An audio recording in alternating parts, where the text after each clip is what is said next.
매일 아침 하나님과 함께 누리는 하늘의 양식 오늘 만나. 70인이 기뻐하며 돌아와 이르되 주여, 주의 이름이면 귀신들도 우리에게 항복하더이다. 사탄이 하늘로부터 번개같이 떨어지는 것을 내가 보았노라. 내가 너희에게 뱀과 전갈을 밟으며 원수의 모든 능력을 제어할 권능을 주었으니 너희를 해칠 자가 결코 없으리라. 그러나 귀신들이 너희에게 항복하는 것으로 기뻐하지 말고 너희 이름이 하늘에 기록된 것으로 기뻐하라. 그때 예수께서 성령으로 기뻐하시며 이르시되 천지의 주제이신 아버지여, 이것을 지혜롭고 슬기 있는 자들에게는 숨기시고 어린아이들에게는 나타내심을 감사하나이다. 옳소이다. 이렇게 된 것이 아버지의 뜻이니이다.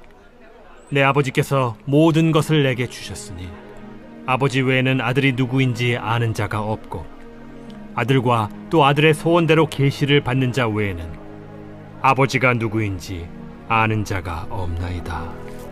제자들을 돌아보시며 조용히 이르시되 너희가 보는 것을 보는 눈은 복이 있도다.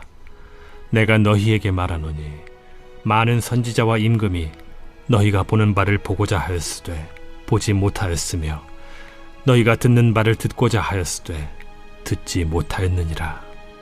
어제 본문을 통해 볼 수 있으셨듯이 예수님께서는 제자들을 파송하시며 흩으셨습니다. 총 72명의 제자들은 흩어져서 복음을 전했고 예수님께서 주신 권세로 귀신도 쫓아냈습니다. 그들은 기뻐서 예수님께 돌아옵니다. 주님, 주의 이름이면 귀신들도 우리에게 항복하더이다 라고 말하며 기뻐했습니다. 예수님은 사탄의 권세가 땅으로 떨어지는 것을 보았다고 말씀하시므로 그들의 수고와 헌신을 인정해 주십니다.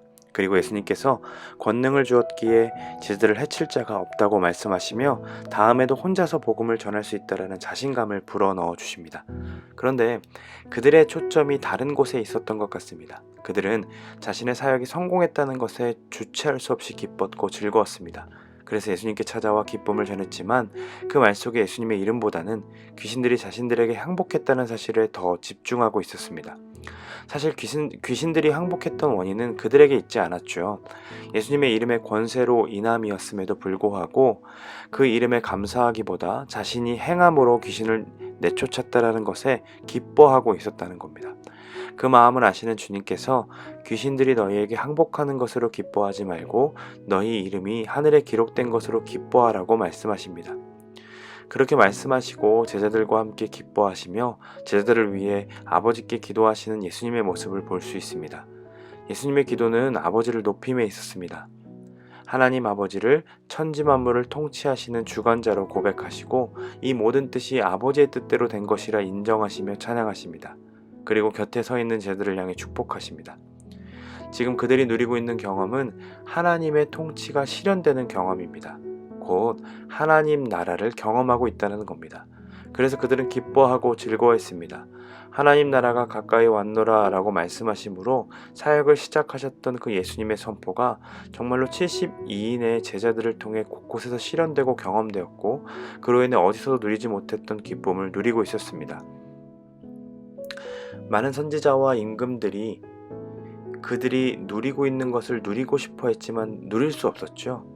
그러나 그들은 어린아이처럼 예수님의 이름을 의지함으로 귀신을 내쫓았을 때 하나님 나라의 충만한 기쁨을 맛보았기에 예수님께서 이렇게 말씀하신 겁니다. 오늘 본문을 살피며 두 가지를 점검하고자 합니다. 첫째는 나의 기쁨의 근원이 어디에 있는지에 대한 것입니다. 벌써 한 달이 지나 2월 첫날을 맞이하게 됩니다. 새해가 되면 우리는 많은 것들을 스스로 때로는 하나님 앞에서 다짐하곤 하지요. 어떤 분들은 성경 1독을 목표하는 분들도 있을 것이고 어떤 분들은 성경 필사를 도전하고 꾸준하게 성공해온 분들도 있을 겁니다. 또 매일같이 묵상하겠노라 다짐하고 지켜온 분들도 있을 것이고 순원들과 동역자들을 위해 중보기도하는 것을 쉬지 않겠노라 다짐했던 분들도 있을 겁니다. 이러한 다짐들이 성공할 수 있었던 이유는 다 하나님의 은혜로 가능하다는 것입니다. 우리는 본질적으로 죄에 익숙한 사람들이기에 하나님의 것을 소유한다는 것 자체가 우리 안에 계신 성령께서 충분하게 일하여 주시기에 가능한 것이죠. 그런데 죄에 익숙한 우리의 속성은 성공을 하게 되면 더 경건해지고 겸손해지기보다는 내가 한 것에 집중하게 되고 우쭐해하는 모습을 보게 된다는 겁니다. 내가 기도했더니 무엇이 되었더라. 나는 빠짐없이 묵상했다 라는 결과를 자랑하고 싶어 하는 거죠. 예수님께서 한 달 동안 나와 함께 하심으로 말씀을 읽을 때마다 필사하고 묵상할 때마다 은혜를 주셨던 것들을 기억해내기보다 내가 했다라는 결과만 남아있다면 그 모습이 바로 예수님께 감사하기보다 자신들이 귀신을 내쫓았던 것에 뿌듯해했던 제자들의 모습과 같다라는 겁니다. 그래서 예수님은 2월을 시작하는 우리에게 무엇이, 우리의 기쁨의 근원이 무엇인지를 되묻고 계십니다. 귀신들이 너희에게 항복하는 것으로 기뻐하지 말고 너희 이름이 하늘에 기록된 것으로 기뻐하라. 이 말이 어떤 말입니까? 성경 1독을 했다는 것에 기뻐하지 말고 묵상을 빠짐없이 했다는 것에 뿌듯해하지 말고 너의 어떠한 종교적 행위에 기뻐하지 말고 너희 이름이 하늘에 기록된 것으로 기뻐할 순 없겠니? 라고 우리에게 다시 말씀해 주시고 계시는 거죠. 새롭게 또 한 달을 시작하는 오늘, 우리는 예수님의 이 말씀을 기억하며 한 달을 살아내기를 소망합니다. 우리의 삶이 하늘에 속해 있다는 사실에 진심으로 기뻐하는 우리가 되었으면 좋겠습니다.